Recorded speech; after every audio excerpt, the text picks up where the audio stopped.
Verbal Pick Radio, where we give you a verbal image of life, and we are everyday people. Look, like to welcome y'all to the show. In light of this corona epidemic and outbreak or whatnot, we still do our due diligence in bringing you content unlike any other show, but it's vital to your subconscious mind, and it's vital to you as an individual as far as learning who you are and what took place, especially to original, aboriginal, indigenous peoples on the planet Earth, because we need a profound and a right and exact point of view dealing with our history instead of someone else telling it. And sometimes when they say the winner tells the story, well, they'll twist it to fit their narrative. So basically what we want to do is put everything on the table so we all can deal with it. Now, I told you all recently, I just got back from my travels to Mexico, and I went to the Cosmos, aka Cozumel. And Cozumel was the place where it was like the Mecca, and it could come from the term the old Meccas, but it was the Mecca in which all the indigenous people, tribes per se, would travel to that area to give their sacrifice and start the beginning of the new year's. And they traveled down to Yucatan Peninsula to Cozumel and meet at that place. That was the sacred grounds that everyone would meet at. So we visited that. And when I came back, I said, well, I got to have Brother Low Key on the show so we can expound on it a little bit more. So welcome to the show, Brother Low Key. What's going on, Brother Black? You got it, brother. Definitely, man. We back on it, man. And as usual, glad to have you on the show.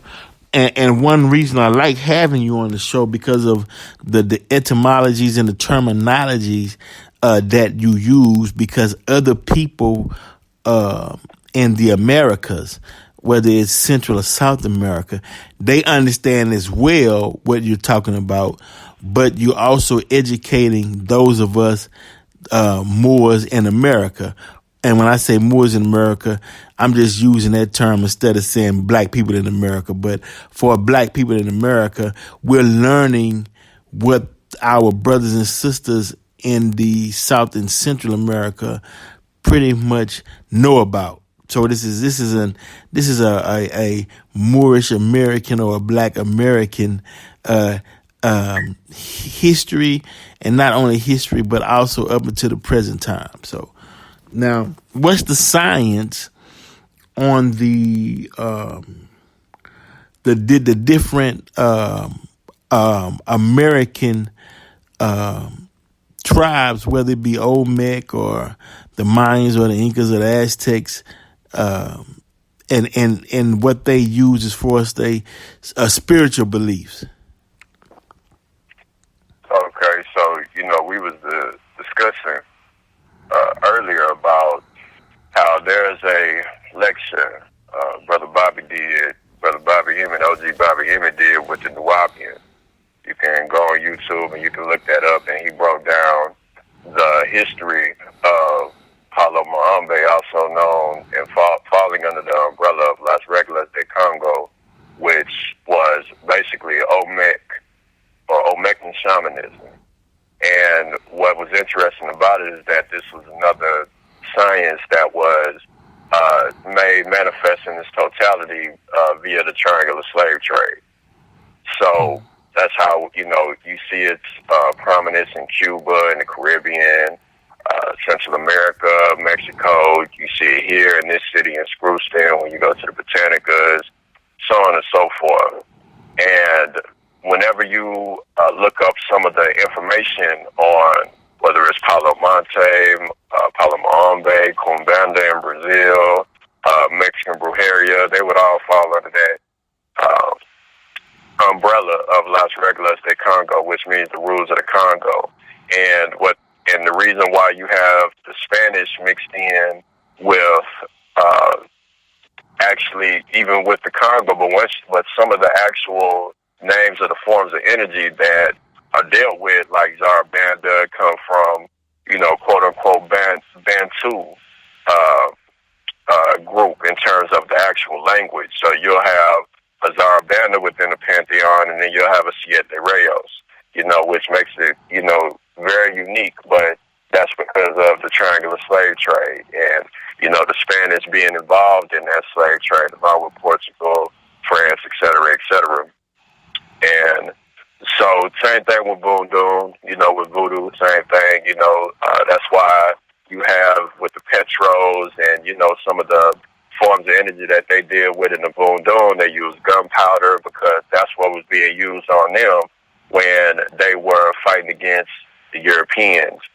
And so they use, just like anything else, you can use what's used against you and return the sender, and use, reverse techniques, So there's a whole, with Paulo in particular, also it has a tie to the Kemetic people as well, because when the Wars of the Past was going on, they were, being, having to move around to get away from the invaders. So you find, them popping up in West Africa. You find, their signs over here. You find the Kemetic signs in the Congo. You see all these similarities, between the sciences because, these people were traveling. Moors was in Kemet, so all the science was, getting passed around and, being picked up. It's just like, if you meet somebody from another city and, y'all may engage in some type of trade and, you may pick up, some type of technique or some type of, maybe something from their language, the same way that we do now.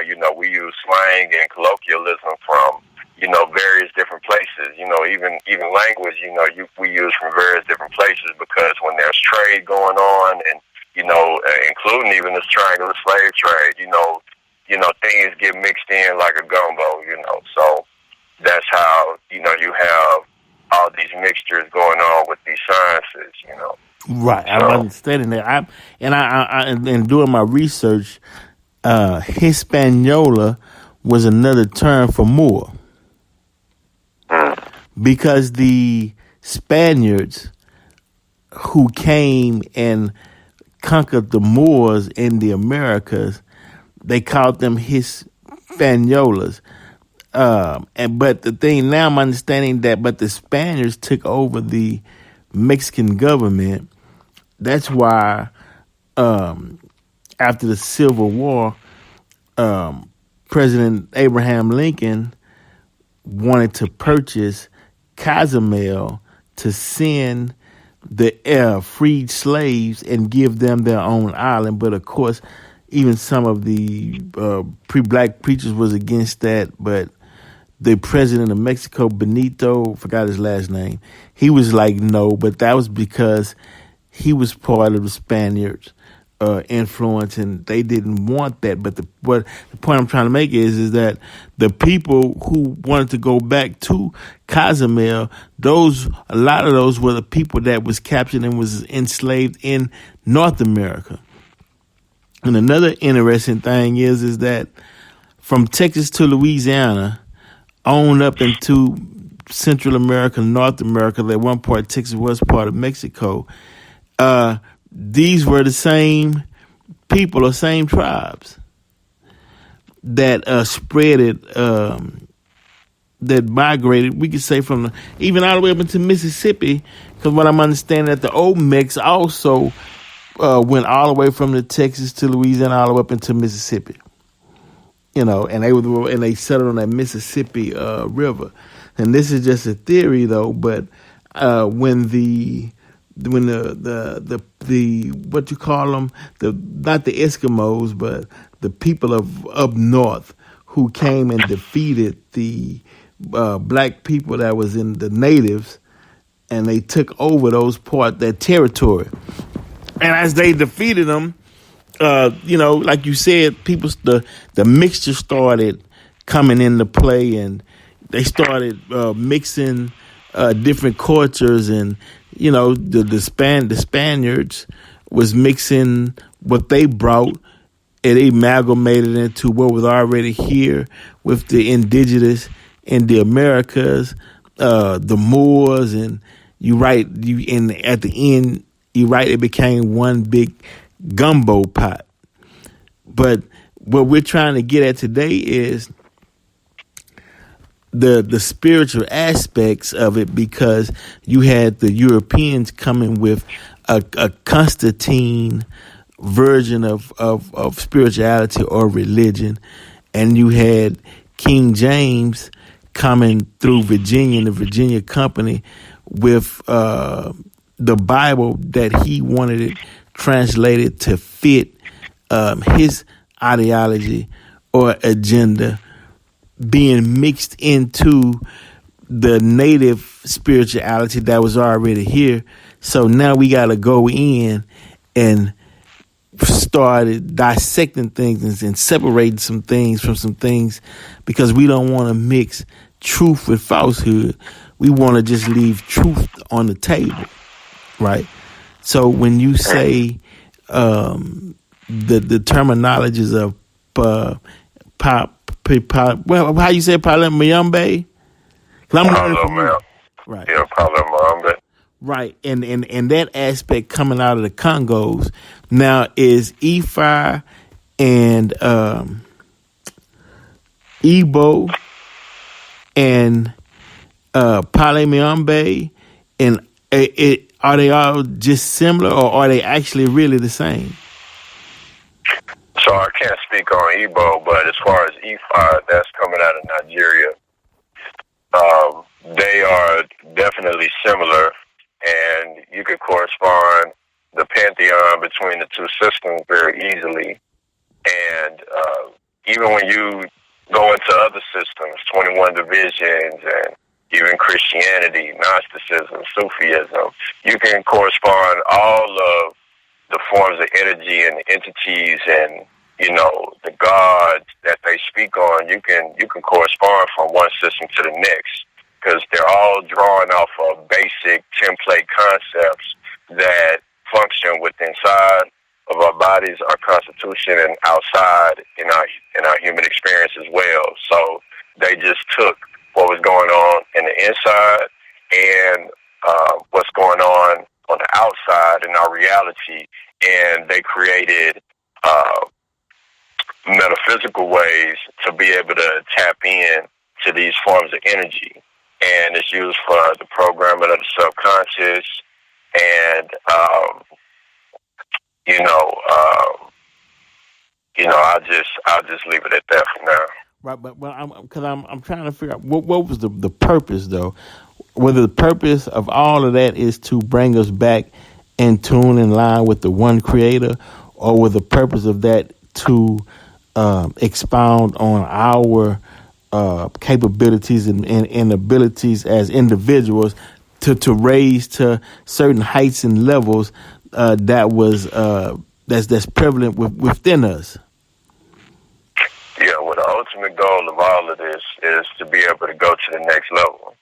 Because let's say if you're dealing in perfection, let's say we're talking about the concept of God, the concept of Allah, and you're within the concept of perfection. I think we talked about this before in another podcast. Yeah. Is that there's no work to do within perfection. So one would have to put themselves in the appearance of imperfection in order to create a separation, or the appearance of separation, in order to not only in the pursuit of remnants of perfection, but to actually transcend the original concept of perfection, if you will. So all of this work is to go to the next level, to go beyond perfection. Well, what's beyond? So you saying once you go beyond perfection, then it's just be. It's just be, and it is. Now I call beyond perfection the unfathomable realm. Okay. And um, hey, one second, Black. I'm gonna put my phone on mute. I gotta tell my people something real quick, and I'll come right back to it in just a second. We'll do.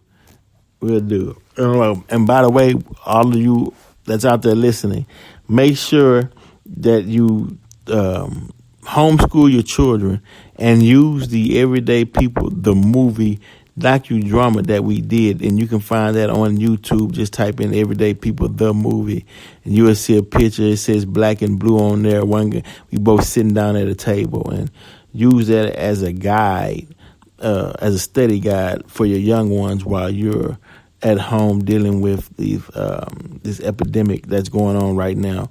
But we'd like to do all we can to take your mind off of it. Life goes on. We have to continue, and knowledge is power. So that's the purpose of us bringing you this episode. And I always appreciate Brother Low Key for being on the show, and the Soul of a God, man. Definitely, y'all have to check that out on the web, SoundCloud as well. Check that out and participate. That's how we get our pay. I would say, by you all sharing, liking, participating, listening to the songs that we do, because it's also musically inclined with these shows. Because not only is he a studier, he also does music. Several songs that several hits, from Winning to Soul of a God featuring Brother L. So make sure you all check that out.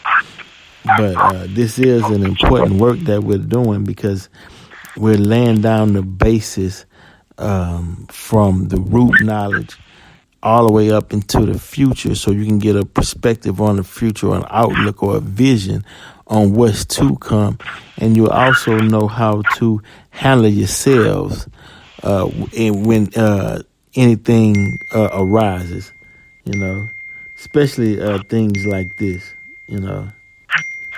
especially things like what's taking place. You won't, when you have knowledge, you won't panic. Let's put it like that. You'll know what it's all about. You'll know how to deal with it, and you'll keep on moving. So that's what that's all about. So, yes, sir, brother. Yeah. Okay. So pardon me on that. No problem at all. So basically, now as we go into the metaphysical realm of this show, now the coronavirus has hit the globe. Right. Now, the mind is one of the most powerful tools on this planet, right? Is it possible for one to turn off the television, right, and block all the information dealing with the coronavirus, and says that this is no longer part of my reality? Would that keep the virus away from hitting them physically?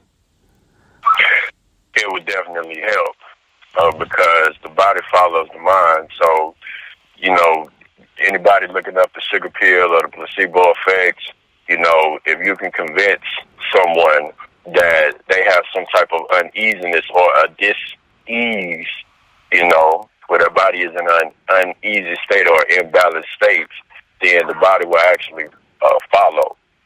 So even when it comes to, when people say that, I'm old, or, I'm getting old, and that it has a literal physical effect on the body, y'all could check out the book, out-of-print book, Cyclomancy. They speak on it in that particular book. And also check out the melatonin book, Your Body's Own Natural Wonder Drug, where they talk about, various things that affect the body, that most people are not aware of, So everything that you say, everything that you do, Every choice that you make, the cause and effect is going to have an impact on the body. So, couple that with, just as a suggestion, when I stopped eating beef and pork and started keeping, nothing but spring water in the house and almond milk, cut the milk out, I haven't gotten sick since. So,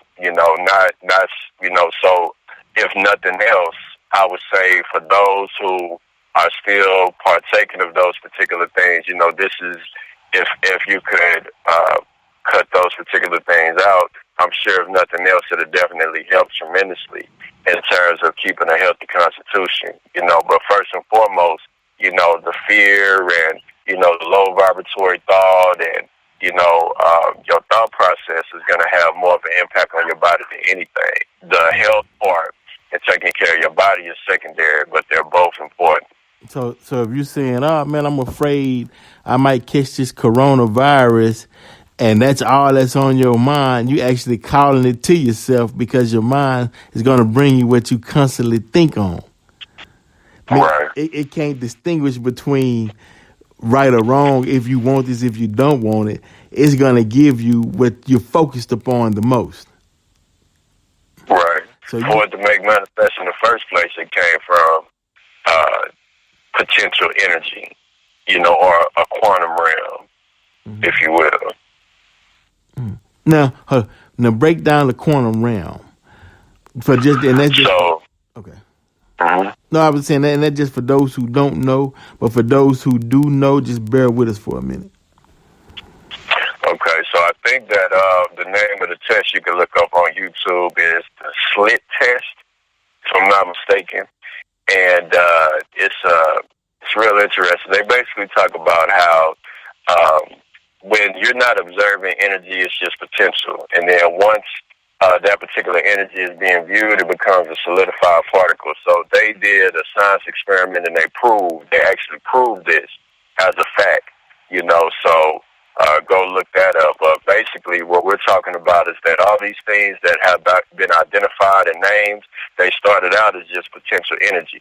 So let's say if you're not aware of something, the potential still exists because, there are countless amount of potential things that can manifest within creation, and in order for it to solidify, one has to be able to because let's say that these things start out as thought forms. Right. So just like, building a home, or to the first structure that it was ever built, it started as an idea. And then from that idea, one can start, experimenting and gathering up things and gathering up materials, and whether they're doing it in the lab or they're doing it in the field, they then solidify, but it starts as an idea. So it start out as potential energy, so. Yeah, powerful. Yeah, definitely. That's exactly it. That's exactly right, right? That thought process. If you're not studying math or science or even studying to better yourself as an individual, then you become useless matter, and someone who has a more powerful thought will use you for their agenda because you matter that's not cultivated or not. You just shaped and formed in the human body, but it's still matter that's not being used to the best of its ability, and not especially if you're not even trying. I just wanted to put that out there to encourage those. Don't be useless matter. Study. Studying was important since eons in time. Hell, back in Egypt, they sit and pontificate over the sun, moon, and stars, matter. You just name energy. Oh man, and because one brother asked the question, what was it before there was anything else? And the brother answered, energy. And energy is atoms, protons, neutrons, electrons. I mean, it's a vast wealth of knowledge out there for anyone not to for anyone to have the excuse to say that I didn't know. It's not that you don't know. You just didn't find a time, or you were lazy to where you just didn't want to go out and research. But I mean research and the reason why I'm saying it is because as time proceeds, you're creating a gap between yourself and reality. And as that boat keeps moving forward and forward and forward, if you're not abreast with the times, you eventually digress. And when you digress, then that's when you see the people still living in caves. And they just found a spot to settle, and they just biding their time until they cease to exist.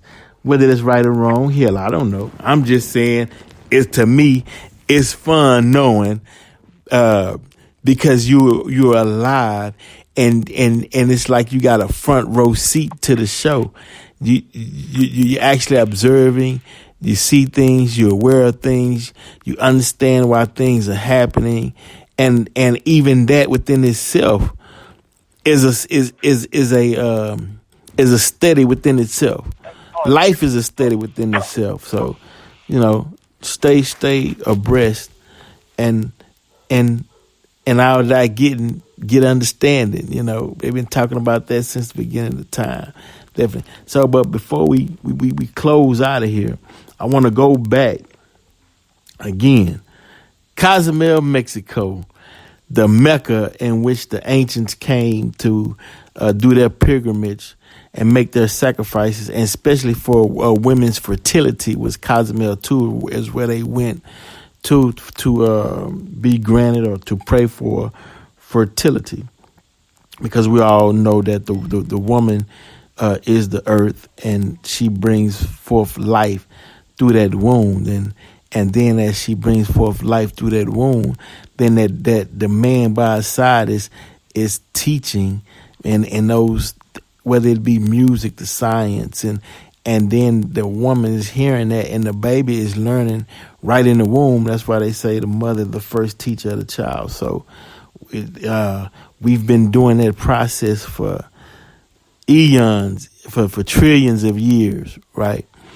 And so as we exit out of this lecture, Brother Low-Key, is there anything that you can tell the people on a spiritual aspect, just to know that they're more than flesh, bone, and blood?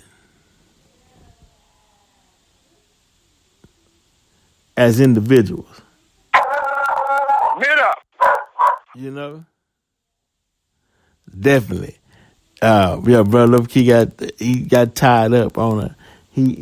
I was thankful for him to come on the show, but he was in the middle of doing something, but the timing was just right. And so I was like, well, while we got this timing on right now, let's just get some of this information into the people, especially to get their minds off of this epidemic that's taking place, right? So we definitely appreciate that. But share this lecture. Make sure that you all check out Everyday People, the movie.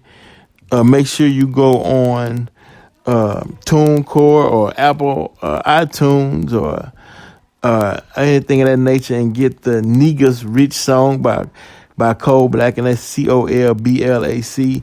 Niggas Rich is NEGUSRICH, and share that with your friends as well. But stay up, keep your spirits up high. We want to give you a basis on why you should keep your spirits up high, and also show you that you are capable of keeping your spirits up high by the way you were created and what's inside of you and who you are. And don't be a victim to nothing negativity, to no negativity. Do not be a victim, because you have the power to overcome negativity and replace it with absolute positive energy. You have that. Start using your gifts and your powers. You know, Verbal Pick Radio. We're out.